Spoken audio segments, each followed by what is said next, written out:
Welcome to The Kingdom, a podcast dedicated to CCBC Essex Athletics in a land defended by Sir Ross's Knights. Now here's your host, Rocco Jeppi. Hello again, ladies and gentlemen, and welcome to The Kingdom Podcast, a show dedicated to CCBC Essex Athletics, where we're going to talk about all of our athletics teams, our student athletes, conference and regional topics. We're going to have on our coaches, student athletes, and other special guest stars for interviews. I'm Rocco Jeppi. I appreciate you joining me today.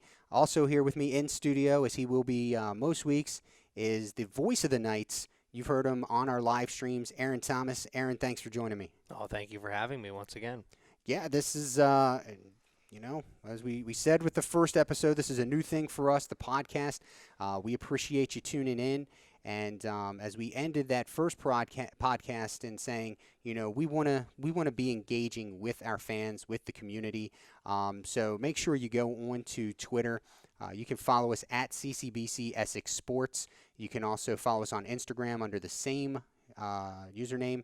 And leave us questions, leave us, topics, leave us just engaging material. Use the hashtag #TheKingdomPodcast, and we'll pull down some things to talk about week to week. If we use your question or your topic, we'll give you a shout out here on the air. And just really want to engage with our community today. We're here to talk about head coach Joe Fiedler's women's soccer preview. If you don't know by now, Joe Fiedler is the head coach of both the men and the women. He's in his second season at the helm with the women. You can follow them on Twitter at Knights_WSOC. I think what Coach Fiedler did last year was really to kind of lay the foundation. He wanted to change the culture of the team. He mentioned it in the interview at one point. Yeah, we could schedule 5 or 6 games a season that we could probably win, 5, 8, 10 to nothing. But what does that do for you come playoff time? What does that really help you do? And so last year, the Knights finished with a losing record for the first time in a long time. And I don't know if this statement will make sense, but in my opinion, it was a quality losing season because he's basically teaching this team what the competition really is at this level. Yeah, do you have a losing season at this level like that? I mean, it's not like the NFL. It's not like the NBA. You're not playing for draft position. So you want to see what the kind of makeup of your team is. And I think that there was a lot of moments last season, particularly down the stretch, where, they may not have got the W, but there was a lot of coachable moments and a lot of things that made Coach Fiedler say, you know what, I think we got something here. Yeah, and what he doesn't, and one thing I love about Coach Fiedler is whether it be in our athletic meetings or whether it be in interviews, he's a very humble, kind of downplay things type of person. And to talk about last season, he'll say, well, it wasn't a great season, this, that, and the other. We finished 7-9-1.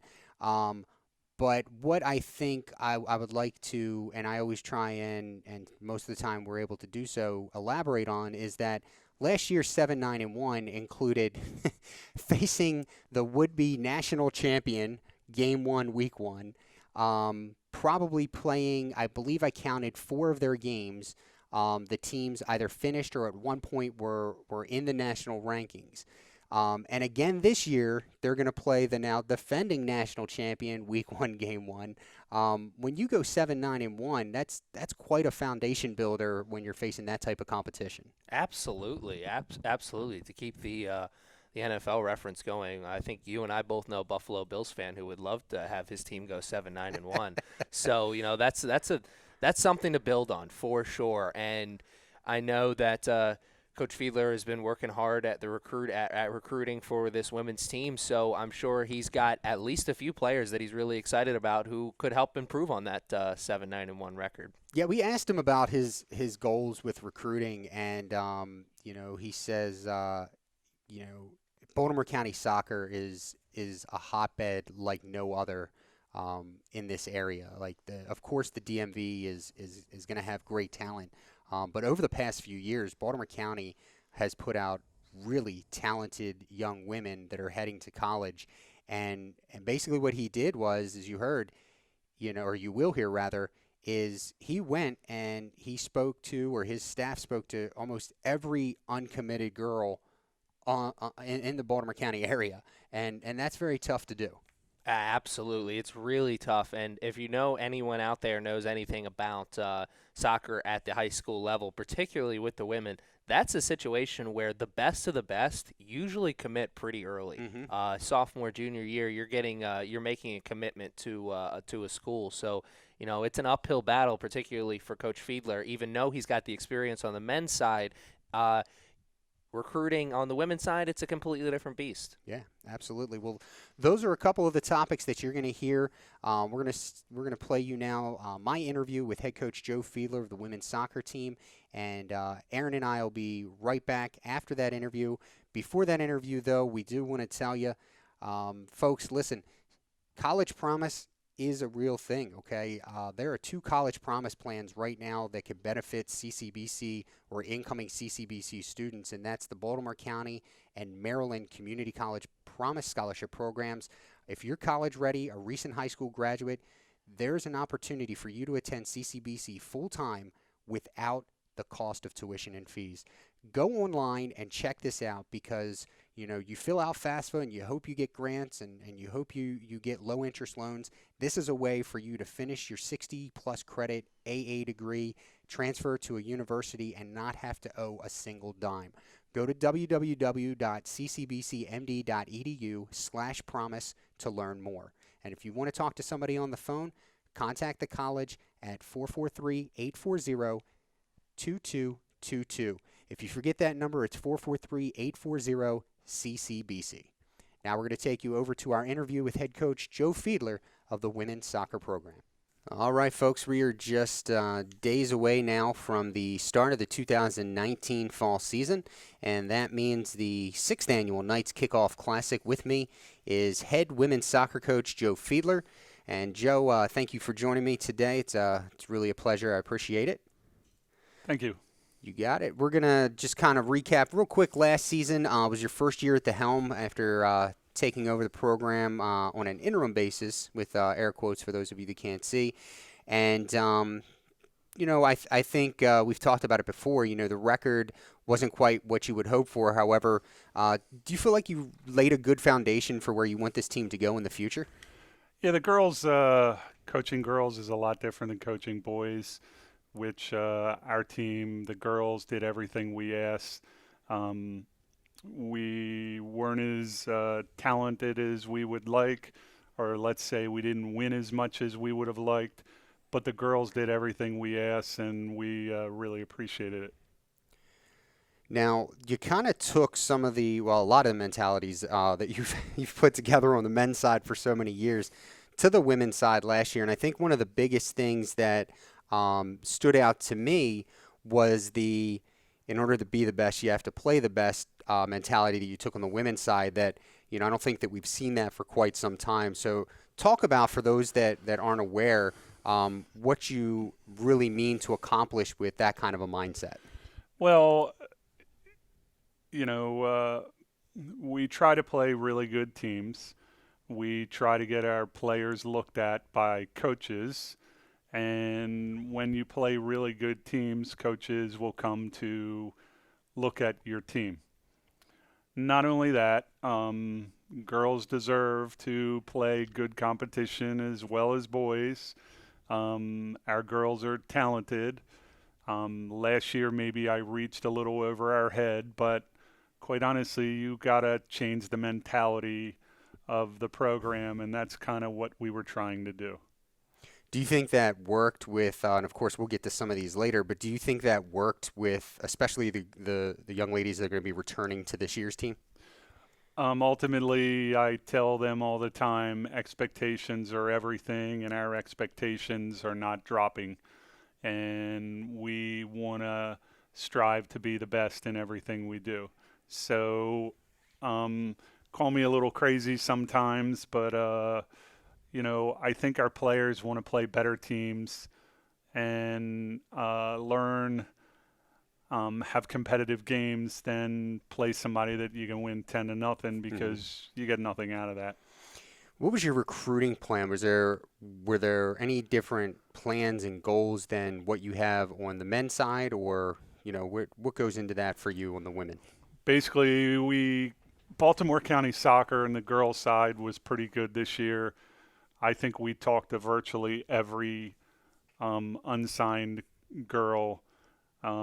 We were at every girl event possible. We were all over the state recruiting, and unfortunately, it's taken me a little longer to get the hang of it. Girls like to commit early. Unfortunately, we're JUCO, and they commit early to D1 and D2. JUCO not so much, but we tried to blanket the area, and I thought we did a pretty good job of it. Very good. Looking at some of the names that we've had the opportunity to see, I think I'd agree that the talent this year versus the talent last year, and you can argue all day long the heart and the hustle. Right now, I think the talent looks better than it did last year.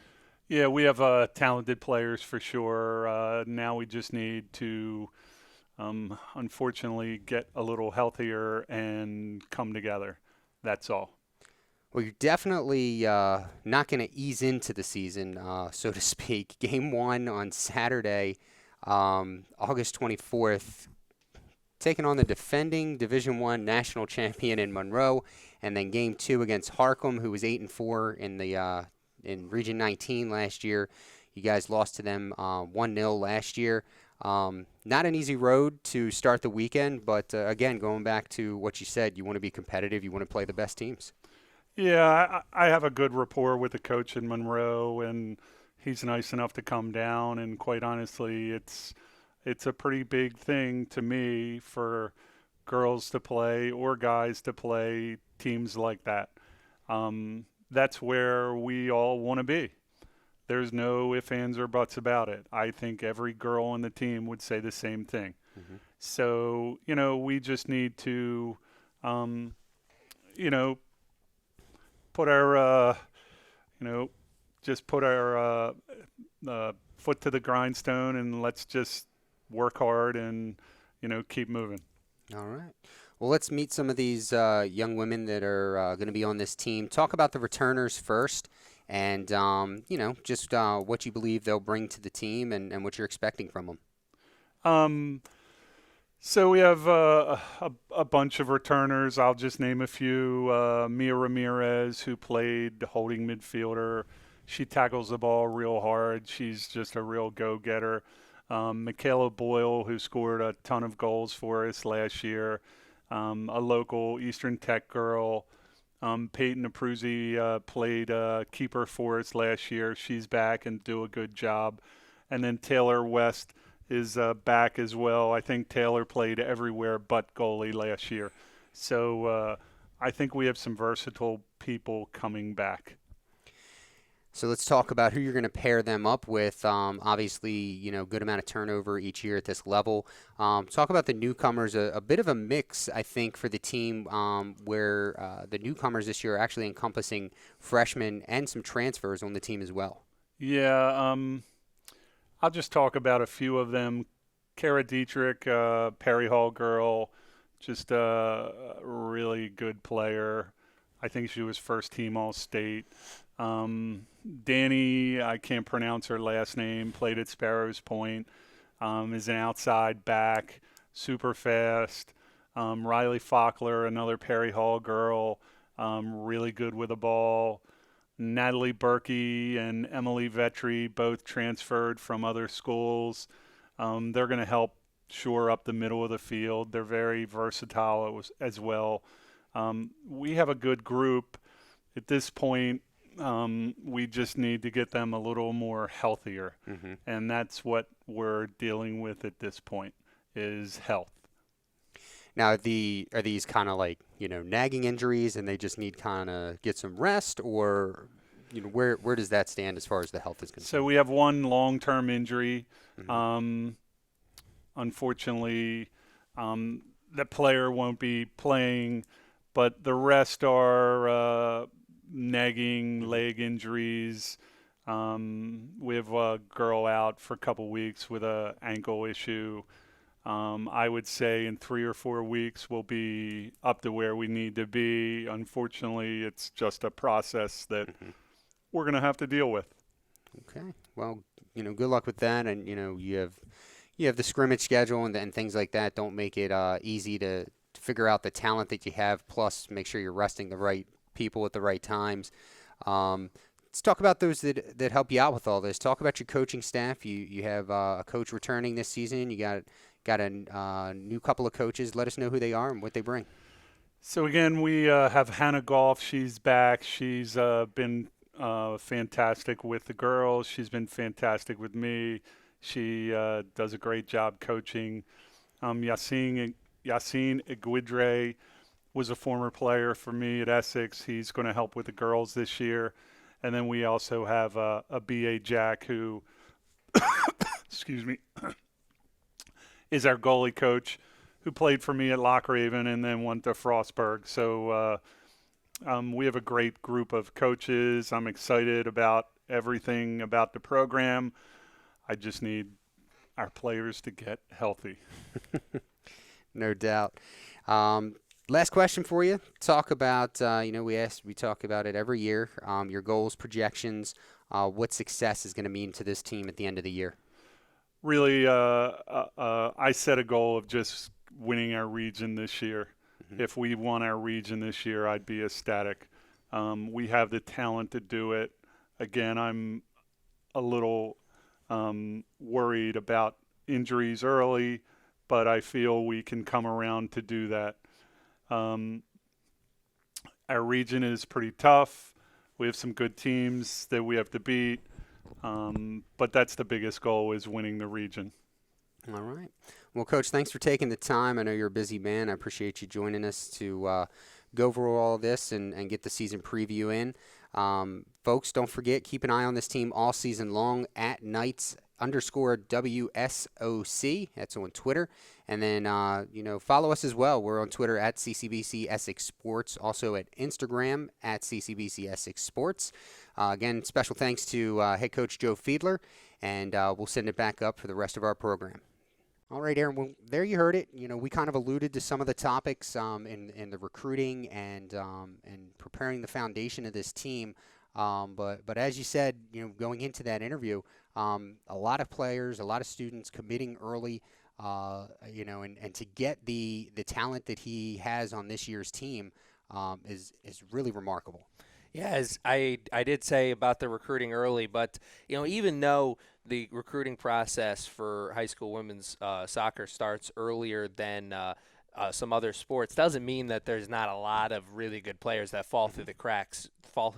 So when you said that they went out there and talked to every player who hadn't decided or was uncommitted yet, that shows a level of dedication that may seem ridiculous, but it's absolutely necessary if you want to build a winning program. And that shows that Coach Fiedler and everyone on his staff knows what they have to do to build a winning program.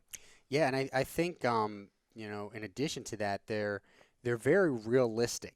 They know what it's going to take. They know who they can get, who they can't get, and especially on the women's side. On the men's side, it's a little the number one player coming out of the state isn't necessarily going to always go to a Division I 4-year school. A lot of people don't understand or know about the sweepstakes. There are entry-level things that student athletes have to do and prepare themselves for in order to get admitted into a 4-year college. It's not just about being head and shoulders above the rest. If you don't take, the right exams at the right time and have the right GPA, you could be, fill in the blank. You could be Rooney, you could be Ronaldo, you could be Messi. You're not getting into a 4-year unless you meet these minimum qualifications. And so on the women's side, it's a lot different because normally those top tier players are going and they are committing so early that I think last year and to a certain extent, a little bit smaller extent this year, Coach Fiedler and his staff are kind of working an uphill battle, but that hill is starting to level out as he goes into his third season of recruiting here soon. Yeah, and that's all the process of staying at it and staying on the drum. And I'm sure that there is a lot of people out there who are listening right now who are going to be blown away by that information that you just gave them about how different the recruiting process is for soccer. Just to put it politely, you know, you want to play high-level Division I soccer, you've got to jump through the hoops. It's not like basketball. It's not like football. Mm-mm. Well, there are people in place. There are returners to this team that have been through the gauntlet. There are transfers. There are freshmen. We're going to talk about a few of them here today. We heard Coach Fiedler talk about some of these just a few moments ago. Mia Ramirez, Makayla Boyle, Peyton Abruzzi, and Taylor West, just a few names that are returning to this year's team. And, one of those that stands out for me, they all kind of stand out for me, but the one that stands out the most is Makayla Boyle. Makayla, very talented, very much uses her head. She can move the ball. We saw in the scrimmage against Sussex a week ago, she had a free kick about 35 yards out on the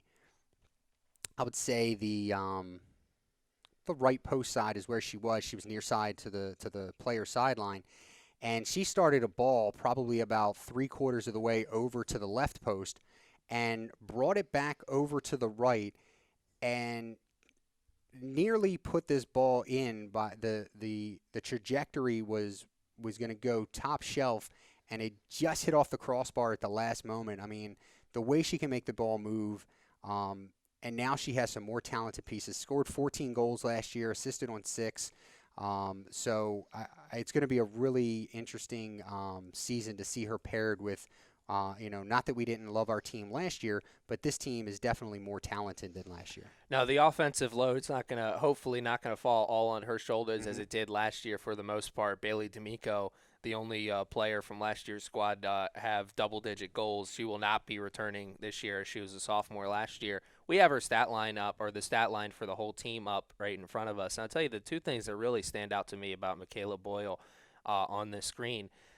15 games started out of 17 games played. That's really impressive as a freshman. And also, shots on goal percentage, 63% of the shots that she took last year were on goal. Any hockey fan out there would know that Wayne Gretzky said you miss 100% of the shots that you don't put on net. So 63% of the shots she took were on goal. That is a great stat as a freshman. Moving forward as a sophomore, I'm sure she's been practicing a lot heading into this season. So definitely really excited about what kind of season she could potentially have.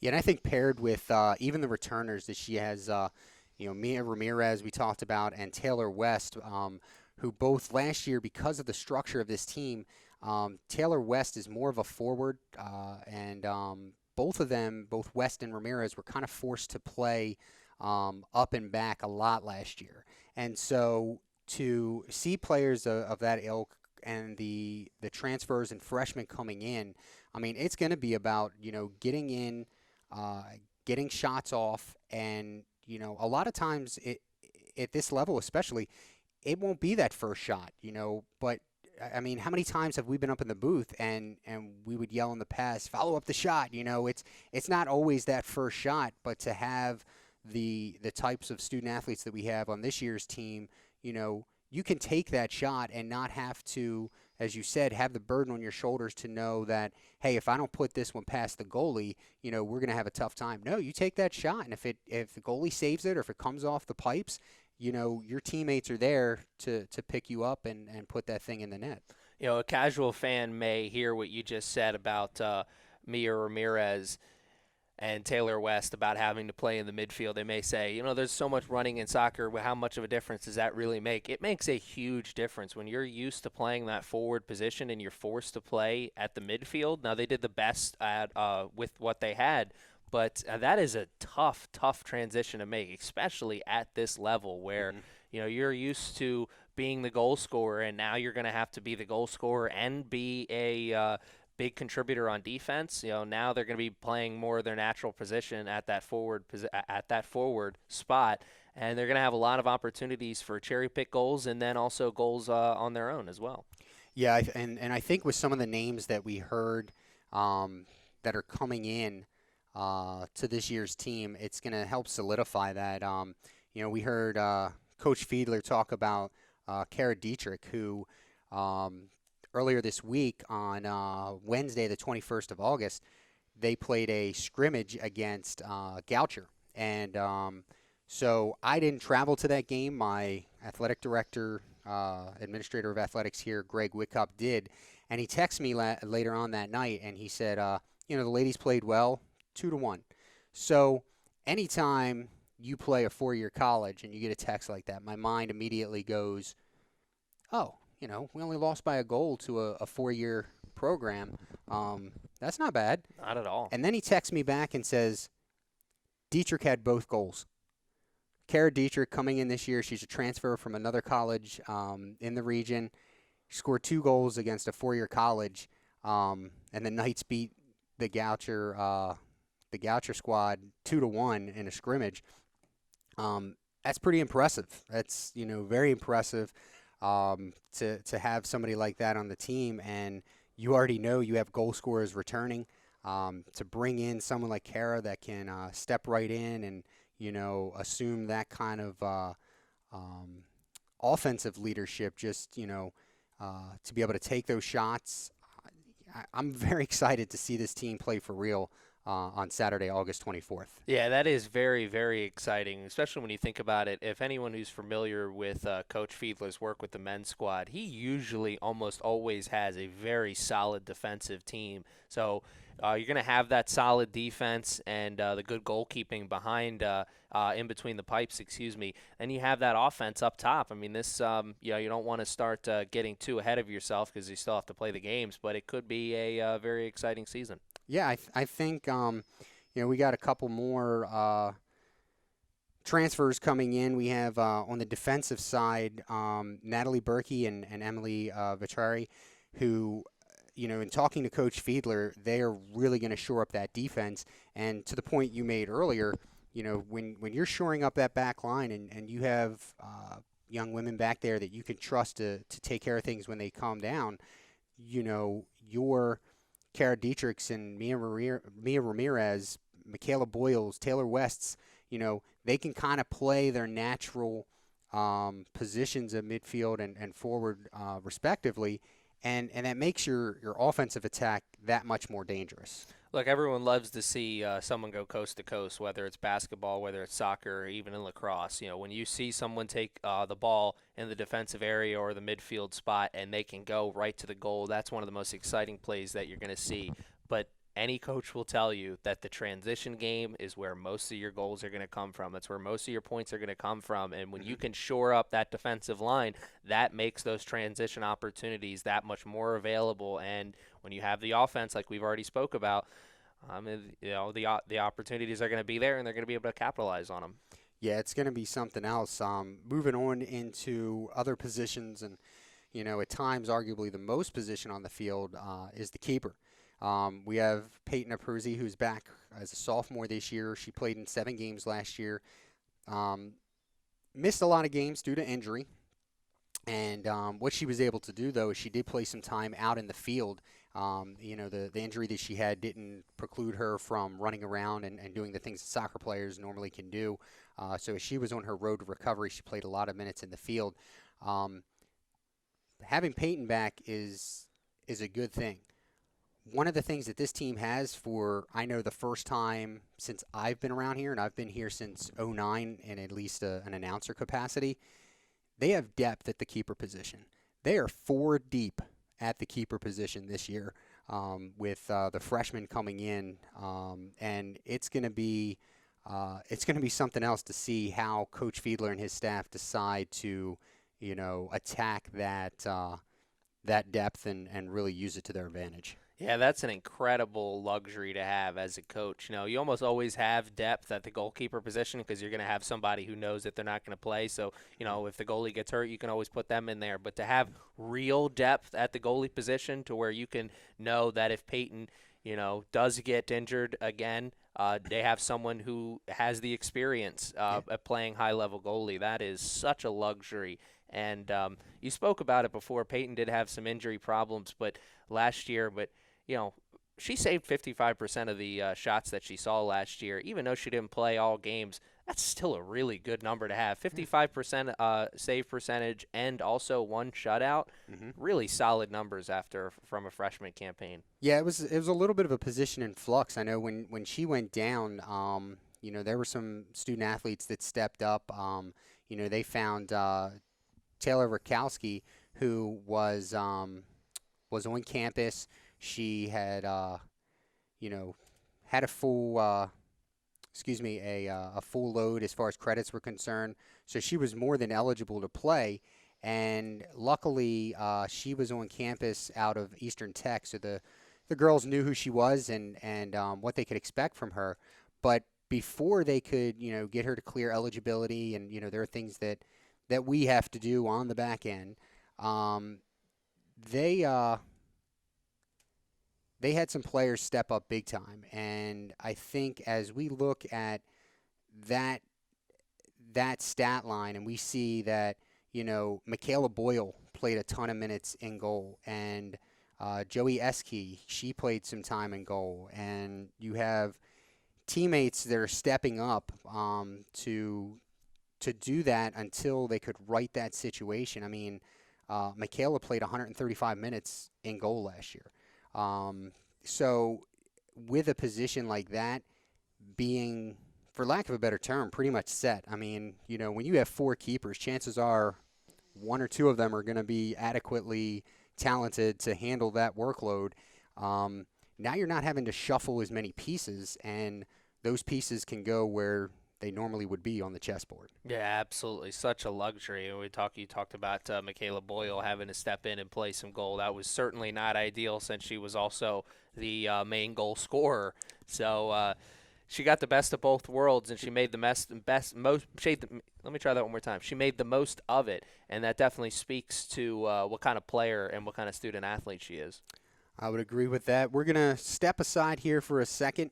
When we get back, we're going to talk about this opening weekend. We'll introduce you to the coaches of this year and talk about what head coach Joe Fiedler sees as the definition of a success for the 2019 women's soccer team here at CCBC Essex. You're listening to The Kingdom, a podcast dedicated to CCBC Essex Athletics. We'll be right back. Ladies and gentlemen, Mindful You Yoga Studio is expanding. Located in historic Dundalk, Maryland at Poplar Place, Mindful You will feature 2 yoga studios to double classes and workshops and a private services room for bodywork, private yoga, health coaching, and more. Mindful You Yoga Studio has 2 wellness plans, which include family options and 15% off services and yoga-paired retail items. Contact us today at mindfulyouyoga.com or call 410-931-2690 to learn more. All right, folks, we are back. Rocco Jeppy with Aaron Thomas here on the Kingdom Podcast. And we left you talking about the opening weekend. This is the 6th annual Knights Kickoff Classic. And as we alluded to and kind of discussed a little bit at the top of the broadcast, the Knights will open their season against the defending national champion in Monroe.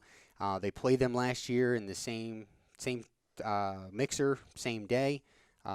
Game number 1, and it's going to be, you know, as expected, it'll be an uphill battle in that game, but I think with, you know, I think we're at 22 is what I want to say for this team.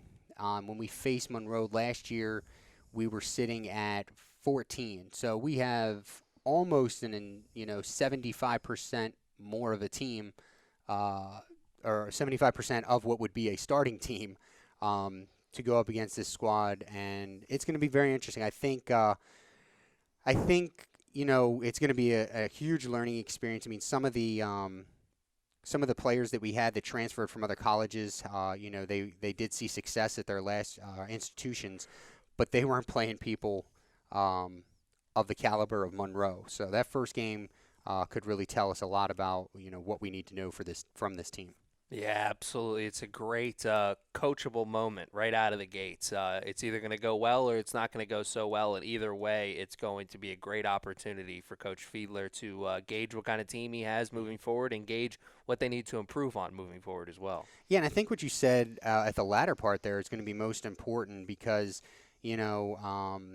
whether they lose this game by 5 goals, they win by a goal, or they lose by 2 or 1 or, what have you, you got to learn from this. I mean, this is great competition, and it's a great time for this competition because you're going to play your first 2 games of the season, and you haven't even gotten into regional play yet.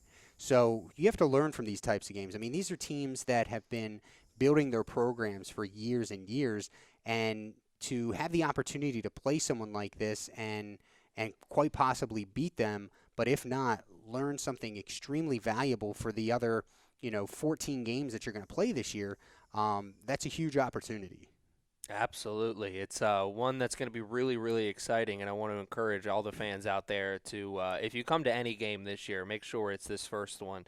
You're not going to want to miss the mixer. Not only do we have a lot of exciting women's games, but you're going to have some exciting men's games as well. So please come out to the Castle and watch this opening weekend. Yeah, and things don't get any easier day 2. The Knights are going to take on the Harcum Bears. They did play the Bears last year in that 3rd game of the season. It was a very competitive game.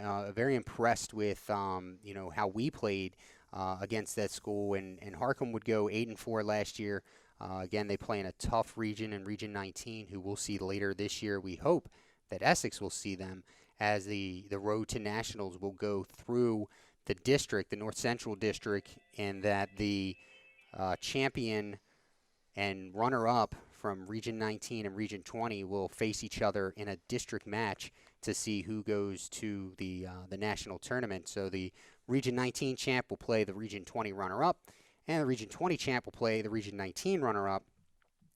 The winners of those games will play a district championship, and that winner will go to the national tournament. So we hope to see the Knights in that competition. They will get kicked off, as we said, this August 24th and 25th. It'll be here at the Castle at CCBC Essex. On day 1, the Knights will take on Monroe College at 1 p.m. On day 2, Sunday the 25th, they will face Harcum at 12 noon. So please make your plans to see that. If for some reason you can't make it out live, tune in to us at youtube.com/CCBC Essex Knights and watch live from where you will be that day. Moving on to the coaches, we have a returning coach to this squad in Hannah Goff. She is, I would say for all intents and purposes, she is Coach Fiedler's right-hand woman. She brings with her a pedigree of high competition. She was a student athlete, at UMBC, where she, excelled both on and off the field. Finished with her degree in psychology from UMBC in 2018, and has really helped Coach Fiedler with his transition from being the head coach of the men's team to now also being the head coach of the women's team. And then joining the group this year is Yassine Aguidre. You may remember that name because a few years ago he was a student athlete for 2 years for head coach Joe Fiedler. Yassine out of Dundalk, Maryland, played here for 2 years. He now does some work with Coppermine, and he is an assistant here helping out the women's program. So 2 quality assistant coaches with Coach Fiedler this year, and they look to be really on top of things so far this year. Our athletic director, administrator Greg Wickup, and I spent a lot of time out at the fields, and I think how they run a practice and how they run their drills is really indicative of the type of assistants that Joe has, and that he'll have success with them this year. Yeah, really all around a very solid coaching staff here for this women's team. Coach Fiedler, his record speaks for itself. But then you have two assistants like Hannah Goff and Yassine Aguidre. Yassine was a very solid player while he was here playing under Coach Fiedler. And I think the fact that both these assistant coaches are young enough that they can get into the field during practice and mix it up with the team. If somebody's not getting a certain thing right on the first try, either Hannah or Yassine, they can get in there and show them, no, this is how we want it done here. And I think that those are the kind of coaches that players really they can relate to and they want to play hard for. Yeah, we also heard talking about another coach joining the fold this year, B.A. Jack, who is going to be helping out both teams, going to be the goalkeeper coach. We heard a little bit about him. It may have been a little bit muffled as Coach was talking about B.A. He got a little choked up there. I think we should have, every time we do these, we should probably have some water on hand or something for our interviews. So B.A., he comes from a great background. He actually played for Coach Fiedler when he was coaching at Loch Raven, so he knows a lot about him and what to expect from him. So very excited to see these coaches working together this season. The last thing that we talked to Coach Fiedler about, his projections, goals, and success for this year, and he didn't really hesitate too much. He said the goal for this year's team is they want to win the region. He believes they have the talent to do it. And looking around the region for Division I, I think they have the talent to do it too. I think it's very possible. There are some squads around the region that have perennially been right there at the top that don't really have that talent this year. And I think the region crown could be the Knights for the taking this year. Absolutely. It definitely could be. And they've got the talent, like you just said, but they've also got the coaching. So I think it's really going to come down to how do the players and how does the talent respond to the coaching, because this could be a 1972 Dolphins situation where they just run the table, but it also probably more than likely is going to be a situation where they're going to run into some adversity at some point, and how are they going to respond to that? Mm-hmm. Well, we will hopefully figure all of that out this year, sooner rather than later, and that will get kicked off, of course, this weekend with the 6th Annual Knights Kickoff Classic. And that'll do it for another episode here. Aaron, I appreciate you being here for me. So far, we've gotten 2 of these done without electrocuting or blowing something up, setting something up on fire. So in my mind, that's a success so far. Appreciate you being here alongside with me, and Aaron will be here with me most podcasts for this season. Aaron, the voice of the Knights, soccer, lacrosse, volleyball, and this year women's basketball.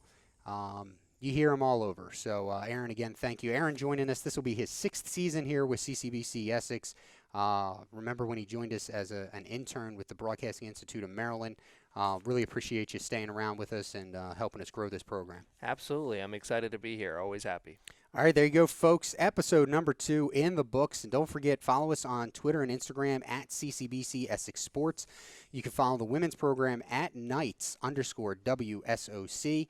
And get on Twitter using the hashtag #TheKingdomPodcast. We want to hear from you. Let us know what you want to hear about, what you want to discuss, or just kind of kudos and attaboys that you want to throw out there to the student athletes and the programs. We definitely want to interact, and we want to make this a podcast for you as much as it is for us.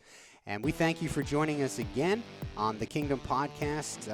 Check us out, and we'll see you again next time. I'm Rocco Jeppy for Aaron Thomas, and so long. Thanks for joining us.